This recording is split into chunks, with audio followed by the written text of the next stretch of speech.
بطریق نے یہ دعویٰ بھی کیا تھا کہ مذکورہ معاہدہ ایشیا میں صلیبی فتوحات کا نیا دروازہ کھول دے گا۔ یہ اس زمانے کا واقعہ ہے جب صلاح الدین ایوبی اور شمس النساء کی شادی کے دعوت نامے شمس الدین ابن مقدم اور امیر حسام الدین کو بھیجے گئے تھے، اور وہ دونوں غدار اس وقت یروشلم میں بیٹھے سلطان نور الدین محمود زنگی کی وراثت کا سودا کر رہے تھے۔ دوبارہ راستہ تھا، سلطان ملک صالح تخت خلافت پر جلوہ افروز تھا، اس کے بائیں ہاتھ پر صلاح الدین ایوبی کی نشست تھی۔ یہ منظر اس بات کا ثبوت پیش کر رہا تھا کہ صلاح الدین ایوبی ملک صالح کا فرماندار تھا۔ اس موقع پر خواتین کے لیے پردے کا خاص اہتمام کیا گیا تھا، کیونکہ مادر ملکہ رضیہ خاتون درباری کارروائی کو اپنی آنکھوں سے دیکھنا چاہتی تھی۔ اس موقع پر دلہن شمس النساء بھی موجود تھی، جو اپنے شوہر کی تقریر سننا چاہتی تھی۔ آخر درباری کارروائی کا آغاز قرآن مقدس کی تلاوت سے ہوا۔ کلام الہی کے ہیبت و جلال اور قاری عبدالستار کی مسحور کن آواز نے حاضرین دربار پر سکتہ سا طاری کر دیا تھا۔ تلاوت کے بعد صلاح الدین ایوبی اپنی نشست پر کھڑا ہوا، پہلے اپنے اللہ کی کبریائی بیان کی، پھر نہایت پرجلال لہجے میں اہل دربار سے مخاطب ہوا۔ مجھے یہ کہتے ہوئے بہت افسوس ہو رہا ہے کہ سلطان ملک صالح کی طرف سے بار بار دی جانے والی دعوت کے باوجود سلطان نوریہ کے کئی اہم اور ذمہ دار امراء اس اجتماع میں شریک نہیں ہوئے، جہاں بیٹھ کر ہم سب ملت اسلامیہ کو درپیش مسائل پر گفتگو کرنا چاہتے تھے، اور اس کے ساتھ ہی باہمی مشورے سے آئندہ کے لیے لائحہ عمل بھی طے کرنا چاہتے تھے کہ بیرونی خطرات سے کس طرح محفوظ رہا جائے، اور اس سلسلے میں اجتماعی کردار کے ساتھ ہمارا انفرادی کردار کیا ہوگا۔ مگر یہ خالی کرسیاں چیخ چیخ کر بتا رہی ہیں کہ ہم نے سلطان عادل سے کیے ہوئے وعدے فراموش کر دیے۔ میں ذاتی طور پر ایک عملی انسان ہوں اور بلند بانگ دعاؤں کو کتنا پسند نہیں کرتا، لیکن آج مجبوراً یہ اعلان کرنا پڑ رہا ہے کہ میں ایک بار وعدہ فراموش انسانوں کو ان کا وعدہ ضرور یاد دلاؤں گا۔ اگر وہ اپنے فیصلوں پر نادم ہو کر واپس لوٹ آئے تو میں والہانہ انداز میں اپنے گلے لگا لوں گا، لیکن اس تنبیہ کے باوجود انہیں اپنے حلف کے الفاظ یاد نہیں آئے تو ایسے بدعہد لوگوں کے لیے سلطنت نوریہ کے کسی گوشے میں کوئی جگہ باقی نہیں رہے گی۔ میں نے بھی سلطان عادل سے ایک عہد کیا ہے، یا تو وہ عہد پورا ہوگا یا پھر اسے نبھاتے نبھاتے میری جان چلی جائے گی۔ جو سلطان ملک صالح کا وفادار ہے وہ میرا محبوب اور مخدوم ہے، اور جس نے میرے آقا زادے کے حکم سے سرتابی کی وہ میرا بدترین دشمن ہے۔ صلاح الدین ایوبی کی تقریر اتنی اثر انگیز تھی کہ اکثر حاضرین دربار کی آنکھیں بھیگ گئیں۔ شمس النساء نے پہلی بار صلاح الدین ایوبی کی شخصیت کے حقیقی خدوخال دیکھے تھے۔ مجھے آپ کی رفیقہ حیات ہونے پر فخر ہے۔ ایک پاک باز اور وفادار بیوی نے جذبات کی گہرائیوں کے ساتھ اپنے شریک سفر کو خراج تحسین پیش کیا۔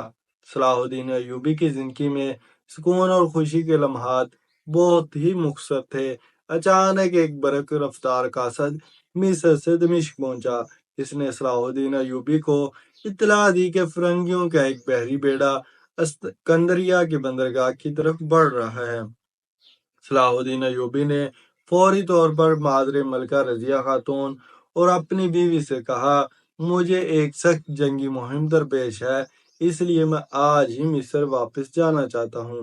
شوہر کی بات سن کر شمس النساء نے کہا، میں بھی آپ کے ہمراہ چلوں گی۔ صلاح الدین ایوبی نے جواباً کہا، آپ اس ہنگامی سفر میں میرا ساتھ نہیں دے سکیں گی۔ جب صلیبیوں کا یہ خطرہ ٹل جائے گا تو میں خود دمشق آ کر آپ کو ساتھ لے جاؤں گا۔ ہنگامی سفر سے آپ کی کیا مراد ہے؟ شمس النساء نے مسکراتے ہوئے شوہر سے پوچھا، میرا مطلب ہے کہ اس دشوار سفر میں آپ کو بہت زحمت ہوگی اور میں یہ پسند نہیں کرتا۔ صلاح الدین نے اپنی رفیق سفر کو سمجھانے کی کوشش کی۔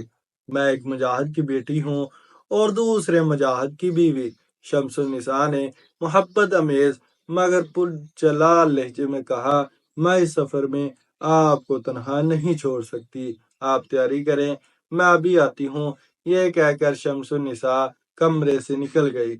بیوی کے جاتے ہی صلاح الدین ایوبی نے مادر ملکہ کی خدمت میں عرض کیا، اگر مجھے یہ جنگی مہم درپیش نہ ہوتی تو میں کچھ اور دن دمشق میں ٹھہرتا تاکہ یہاں کی ساری سیاسی صورتحال واضح ہو جاتی۔ میرے بیٹے، اللہ تمہارے قدموں پر منزل حیات کو آسان کرے۔ رضیہ خاتون نے اداس لہجے میں کہا، انہیں بیٹی اور داماد کے بچھڑنے کا دکھ تھا، مگر وہ خود بھی ایک مجاہد کی بیوی تھی۔ انہوں نے اپنی شادی شدہ زندگی میں ایسے بے شمار مناظر دیکھے تھے کہ سلطان نور الدین زنگی ایک محاذ جنگ سے لوٹ ہی رہے تھے کہ دشمنوں نے دوسرا محاذ کھول لیا اور سلطان عادل گھر آتے آتے میدان جنگ کی طرف پلٹ گئے۔ رضیہ خاتون کی نظروں میں ملنے اور بچھڑنے کی زیادہ اہمیت نہیں رہی تھی، مگر چونکہ اب وہ بیوہ ہو گئی تھی اور عمرہ کی سازشوں نے ان کی پریشانیوں میں اضافہ کر دیا تھا، اس لیے وہ صلاح الدین کے جانے سے بہت زیادہ فکر مند نظر آ رہی تھی۔ پھر بھی رضیہ خاتون نے اپنے داماد کو ایک مجاہدہ کی طرح رخصت کرتے ہوئے کہا، بیٹے، تم اول و آخر ایک مجاہد ہو، تمہارا اجلہ عروسی بھی میدان جنگ ہے اور تمہاری تفریح گاہ بھی عرصہ کارزار۔ میری دعا ہے کہ حق تعالیٰ تمہیں فطر و نصرت سے ہمکنار کرے۔ صلاح الدین ایوبی کھڑا ہو گیا، اللہ کرے کہ میرے سارے اندازے غلط ہوں، مگر مجھے دو آدمیوں سے شدید خطرہ لاحق ہے، ایک سلطان عادل کا بھتیجا والی موصل اور دوسرا سلطان ملک صالح کا مشیر خاص گمشد گین۔ آپ ان کی حرکات و سکنات پر گہری نظر رکھیے گا۔ میں نے باقی عمرہ کو تاکید کر دی ہے کہ وہ پرچہ نویسیوں کے ذریعے مجھ سے مسلسل رابطہ رکھیں۔ یہ کہہ کر صلاح الدین ایوبی نے مادر ملکہ کے ہاتھ کو بوسہ دیا اور مصر کی طرف روانہ ہو گیا۔ صلاح الدین ایوبی کو اس وقت شدید حیرت ہوئی جب شمس النساء اس کے دوش بدوش اپنے پسندیدہ گھوڑے پر سفر کر رہی تھی۔ صلاح الدین ایوبی اس راز سے بے خبر تھا کہ سلطان نور الدین زنگی نے اپنی بیٹی کو مکمل فوجی تربیت دی تھی اور شمس النساء کا شمار بہترین شاہ سواروں میں ہوتا تھا۔ شادی سے چند دن پہلے تک شمس النساء بلغم میدان احدر میں شاہ سواری کی مشق کرتی تھی۔ یہ وہی میدان تھا جہاں سلطان عادل چوگان کھیلا کرتے تھے۔ شامی امرا شمس الدین ابن مقدم اور امیر حسام الدین حسین سے خفیہ معاہدے کے بعد شاہ یروشلم نے ان صلیبیوں کو اکسایا تھا جو مصر سے کم فاصلے پر آباد تھے۔ شاہ موری نے اپنے ایک فوجی دستے کو بہت سا اسلحہ دے کر ان عیسائیوں کی مدد کے لیے بھیجا جو بحری قزاقی میں بڑی شہرت اور مہارت رکھتے تھے۔ شاہ یروشلم کا منصوبہ یہ تھا کہ صلیبی لشکر بحری قزاقوں کی مدد سے مصر کی مشہور بندرگاہ اسکندریہ پر قبضہ کر لے گا۔ پھر اس طرح صلاح الدین ایوبی کے خلاف آہستہ آہستہ حصار تنگ ہوتا چلا جائے گا۔ سلطان نور الدین محمود زنگی کی زندگی میں بھی شاہ یروشلم نے مصر کے ایک اور اہم سیالی شہر دمیاط پر قبضہ کرنے کی کوشش کی تھی، مگر سلطان عادل کی بروقت امداد اور آفت عثمانی نے اس کی منصوبہ بندی کو خاک میں ملا دیا تھا۔ مگر اب صورتحال پہلے سے زیادہ مختلف تھی۔ سلطان نور الدین محمود زنگی کی وفات اور مسلمان امرا کے ذاتی اختلافات نے شاہ موری کو پورا یقین دلا دیا تھا کہ اس بار اسے یقینی طور پر فتح حاصل ہوگی۔ صلاح الدین ایوبی طوفان برق و باد کی طرح قاہرہ پہنچا اور اپنی رفیقہ حیات کو قصر خلافت میں چھوڑ کر اسکندریہ کی طرف بڑھا۔ اس کی برق رفتاری کا یہ عالم تھا کہ 12 گھنٹوں کا طویل سفر صرف 6 گھنٹے میں طے کیا۔ اس وقت صلیبیوں کا بحری بیڑا تقریباً تمام فاصلہ طے کر چکا تھا۔ صلاح الدین ایوبی نے فوری طور پر اپنے بحری دستے کو حکم دیا کہ وہ بلا تاخیر سمندری حدود چھوڑ کر اسکندریہ کے ساحل پر پہنچ جائے۔ اپنے امیر کا فرمان سن کر مسلمان سپاہیوں کو شدید حیرت ہوئی تھی۔ پھر جب وہ بحری دستے ایک کنارے پر پہنچا تو صلاح الدین ایوبی اپنے فوجیوں کا منتظر تھا۔ پھر وہ تمام سپاہیوں کو لے کر اسکندریہ کے قلعے کی طرف بڑھا۔ سارے فوجی اپنی امیر کی منصوبہ بندی کو سمجھنے سے قاصر تھے۔ صلیبی بیڑا کسی مزاحمت کے بغیر آگے بڑھ رہا تھا۔ عیسائی سالار کو اس بات پر حیرت تھی کہ صلاح الدین نے سمندری حدود کو کھلا کیوں چھوڑا۔ صلیبی بیڑے نے وہ رات کھلے سمندر میں گزاری۔ عیسائی فوجی ساحل کے قریب پہنچ چکے تھے۔ تمام فوجی ماہرین رات بھر آپس میں مشورے کرتے رہے اور پھر اس نتیجے پر پہنچے کہ صلاح الدین ایوبی ایک نوجوان اور ناتجربہ کار سالار ہے۔ اس نے ماضی کے واقعات کے پیش نظر اپنی ساری فوجی طاقت دمیاج کے ساحلی شہر پر لگا دی ہوگی اور اسکندریہ کو اس لیے کھلا چھوڑ دیا ہوگا کہ ادھر سے صلیبیوں کے حملے کا کوئی خطرہ نہیں ہے۔ ان کے آسرائیوں اور مفروضات کی ایک بڑی وجہ شاہ یروشلم عموری کا وہ خط بھی تھا جس میں اس نے تحریر کیا تھا کہ ہمیں محاذ بدل کر حملہ کرنا چاہیے۔ اس طرح ہم دشمن کی بے خبری سے بھرپور فائدہ اٹھا سکتے ہیں۔ پھر جب سورج طلوع ہوا تو اسکندریہ کے ساحل پر مصری فوج کا نام و نشان تک نہیں تھا۔ صلیبیوں کو یقین آ گیا کہ صلاح الدین نے اسکندریہ کو محفوظ علاقہ سمجھ کر اس کے دفاعی انتظامات پر کوئی خاص توجہ نہیں دی۔ یہ سوچ کر عیسائی بحری قزاقوں نے صلیب کا نعرہ بلند کیا اور بے نیام شمشیروں کے ساتھ ساحل پر اترنے لگے۔ صلیبی سپاہیوں کی تعداد 10,000 کے قریب تھی۔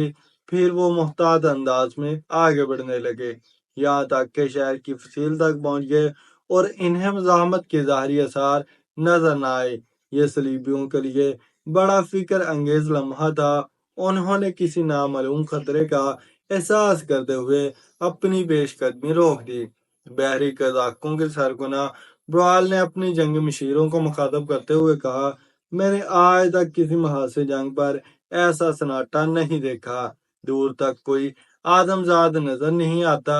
میرا ذاتی خیال ہے کہ یہ صلاح الدین ایوبی کی کوئی چال ہے۔ واقعتاً وہ صلاح الدین کی جنگی چال ہی تھی۔ جب بروال کے سپاہی لوٹ کر اسکندریہ کے ساحل تک واپس جانا چاہتے تھے تو مسلمان سپاہیوں نے اپنی کمین گاہوں سے نکال کر صلیبیوں کو چاروں طرف سے گھیر لیا۔ اسلامی لشکر کی یہ کمین گاہیں بڑے عجیب انداز میں تعمیر گئی تھیں۔ چند سال پہلے دمیاط پر حملے کے وقت صلاح الدین ایوبی کو تجربہ ہو چکا تھا کہ ساحلی شہروں کی حفاظت بہت ضروری ہے۔ نتیجتاً اس نے تمام ساحلی شہروں کے گرد گہری خندقیں کھدوا دی تھیں۔ عام طور پر اس قسم کی خندقوں کو پانی سے لبریز رکھا جاتا ہے، مگر یہ سارے انتظامات ان علاقوں میں ممکن ہیں جہاں پانی کے بڑے بڑے ذخائر موجود ہوں۔ ریگستانی علاقوں میں یہ سہولت میسر نہ ہونے کے باعث اسکندریہ کی خندقوں کو پانی سے بھرا نہیں جا سکتا تھا۔ اس لیے صلاح الدین نے اپنی فطری ذہانت سے ایک نیا اور انوکھا طریقہ اختیار کیا تھا۔ ان ساری خندقوں کو پتھروں سے بند کر دیا تھا۔ ان تمام پتھروں میں چھوٹے چھوٹے سوراخ تھے جن کے ذریعے باہر کی تازہ ہوا خندقوں کے اندر داخل ہوتی تھی تاکہ خندقوں میں چھپے سپاہی سانس لے سکیں۔ اس طویل خندق میں 10 گز کے بعد ایک بہت ہلکا پتھر تھا جسے آسانی کے ساتھ اٹھا کر مسلح سپاہی مختصر ترین وقت میں باہر آ سکتے تھے۔ پھر جب صلیبی سپاہی شہر پناہ کے دروازے تک آ گئے اور پھر انہوں نے کسی نامعلوم خطرے کے احساس سے واپسی کا ارادہ کیا تو صلاح الدین ایوبی کے تمام سپاہی چاروں طرف سے نکل آئے اور صلیبی بحری قزاق بری طرح محصور ہو کر رہ گئے تھے۔ اس کے بعد ایک خونریز جنگ شروع ہوئی جو 6 گھنٹے تک جاری رہی۔ اس جنگ میں 300 مسلمانوں نے شہادت کا درجہ حاصل کیا۔ اس کے برعکس صلیبیوں کی تعداد 10,000 کے قریب تھی۔ تقریباً 8,000 قتل کر دیے گئے، باقی عیسائیوں کو قیدی بنا لیا گیا اور تمام بحری جہاز مسلمانوں کے قبضے میں آ گئے۔ صلاح الدین ایوبی کے حق میں یہ ایک بہت ہی نفع بخش فتح تھی۔ شاہ یروشلم نے بڑی اذیت کے ساتھ صلیبیوں کی اس عبرتناک شکست کی خبر سنی۔ اپنے سیاسی اندازوں کے مطابق اسے پورا یقین تھا کہ صلیبی لشکر آسانی کے ساتھ اسکندریہ کے بندرگاہ پر قبضہ کر لے گا، مگر ایک عیسائی سپاہی کا بھی زندہ بچ کر واپس نہ آنا ایک ایسی ناقابل یقین خبر تھی جس نے شاہ یروشلم ہی کو نہیں پوری عیسائی دنیا کو ہلا کر رکھ دیا تھا۔ شاہ موری کے بقول اسکندریہ کی شکست نے عیسائیت کی گردن شرم سے جھکا دی تھی۔ اسی احساس کو ظاہر کرنے کے لیے شاہ یروشلم اپنے خاص کمرے میں بند ہو کر 3 دن تک شراب پیتا رہا۔ اگرچہ شاہ موری ایک انتہائی اوباش حکمران تھا اور اس کی حرم سرا میں سینکڑوں حسین کنیزیں اور ہوش ربا رقاصائیں موجود تھیں، لیکن ان 3 دنوں میں اس نے کسی عورت کی قربت اختیار نہیں کی۔ اگر کسی امیر نے حاضر ہونے کی کوشش کی تو شاہ موری نے چیخ کر کہا، میں اس وقت سوگ کی حالت میں ہوں، کوئی میرے قریب نہ آنا، لوگوں سے کہو کہ وہ اپنے بادشاہ کے غم میں شریک ہوں۔ بس خدمتگار دونوں وقت شاہ موری کو کھانا پہنچا دیا کرتے تھے۔ بادشاہ کے اس عمل سے عیسائی رعایا بھی بہت اداس تھی۔ پھر چوتھے دن شاہ موری نے اپنا دربار آراستہ کیا اور انتہائی سوگوار لہجے میں حاضرین دربار سے مخاطب ہوا، اگر تم لوگوں کے خون میں ذرا بھی غیرت ہے تو اس شکست کو ہمیشہ یاد رکھو گے۔ ابھی شاہ موری کی بات مکمل نہیں ہوئی تھی کہ تمام اہل دربار اپنی نشستوں پر کھڑے ہو گئے اور بیک زبان کہنے لگے، ہم خداوند یسوع مسیح اور صلیب مقدس کی قسم کھاتے ہیں کہ اس شکست کو کبھی فراموش نہیں کریں گے اور اسکندریہ کی شکست کا انتقام لیں گے۔ حاضرین کی پرشور آوازوں سے پورا دربار گونج اٹھا تھا۔ ابھی وہ لوگ مزید عہد و پیمان کرنا چاہتے تھے کہ شاہ موری نے انہیں ڈانٹتے ہوئے کہا، اپنی اپنی جگہ بیٹھ جاؤ، ابھی میری بات مکمل نہیں ہوئی۔ بادشاہ کا ناگوار رنگ دیکھ کر تمام حاضرین دربار دوبارہ اپنی اپنی نشستوں پر بیٹھ گئے۔ ابھی ان قسموں اور وعدوں سے کام نہیں چلے گا۔ یک شاہ موری کا لہجہ غضبناک ہو گیا تھا۔ بارڈون ثالث کے زمانے میں بھی اسی انداز کی قسمیں کھائی گئی تھی۔ شاہ فرانس اور شاہ جرمنی اپنی لاکھوں کی فوج لے کر آئے تھے اور شکست کھا کر اس طرح واپس چلے گئے تھے کہ جیسے یہ کوئی شطرنج کی بازی ہو۔ یروشلم کے در و دیوار انہیں آوازیں دیتے رہے، مگر انہوں نے پلٹ کر نہیں دیکھا۔ یاد رکھو کہ میں خیالوں کی دنیا میں رہنے والا شہنشاہ نہیں ہوں، مجھے ماضی کے حکمرانوں کی طرح الفاظ سے نہیں بلایا جا سکتا، میں عمل چاہتا ہوں، عمل اور صرف عمل۔ یہ کہہ کر شاہ موری چند لمحوں کے لیے خاموش ہو گیا اور گہری نظروں سے اہل دربار کے چہروں کا جائزہ لینے لگا۔ تمام درباری پریشان نظر آ رہے تھے۔ شاہ موری نے نیا فرمان جاری کر دیا، یروشلم کی حدود میں بسنے والے ماں باپ پر لازم ہے کہ اگر ان کے 5 بیٹے ہیں تو وہ 4 بیٹے کلیسا کی حفاظت کے لیے وقف کر دیں۔ وہ سب کے سب شاہی فوج میں شامل ہوں گے اور ان کا ایک ہی مقصد حیات ہوگا کہ وہ محاذ جنگ پر جائیں گے اور صلیب کی حفاظت کریں گے۔ پھر جب حالت امن ہو تو وہ بحری اور بری قزاق بن کر مسلمانوں کے تجارتی قافلے لوٹیں اور کلیسا کے دشمنوں کو ایک لمحے کے لیے بھی چین سے بیٹھنے نہ دیں۔ یہ ایک انتہائی سخت فرمان تھا جس پر عمل کرنا ہر عیسائی کے بس کی بات نہیں تھی۔ اپنے جوان بیٹوں کو کلیسا کے نام پر قربان کر دینا حصار کی آخری منزل ہوتی ہے جس سے گزرتے ہوئے بڑے بڑے بہادروں کے قدم ڈگمگا جاتے ہیں، کیونکہ حاضرین میں زیادہ تر عمرہ اور سرمایہ دار حضرات تھے جو خود بھی عیش پرستانہ زندگی کے عادی تھے اور ان کے جوان سال بیٹے بھی۔ اس لیے یروشلم کے آسودہ حال طبقے کو شاہ یروشلم کا یہ حکم بہت گراں گزرا تھا، مگر وہ مجبوراً اپنی سانس روکے بیٹھے تھے۔ السلام علیکم دوستو، میں ہوں محمد اسد اور آپ دیکھ رہے ہیں ہمارا یوٹیوب چینل۔ دوستو امید کرتا ہوں آج کی ویڈیو آپ کو پسند آئی ہوگی۔ ویڈیو پسند آنے کی صورت میں اسے لائک کریں، دوستوں کے ساتھ شیئر کریں۔ انشاءاللہ بہت جلد حاضر ہوں گے ایک نئی ویڈیو کے ساتھ، تب تک کے لیے اللہ حافظ۔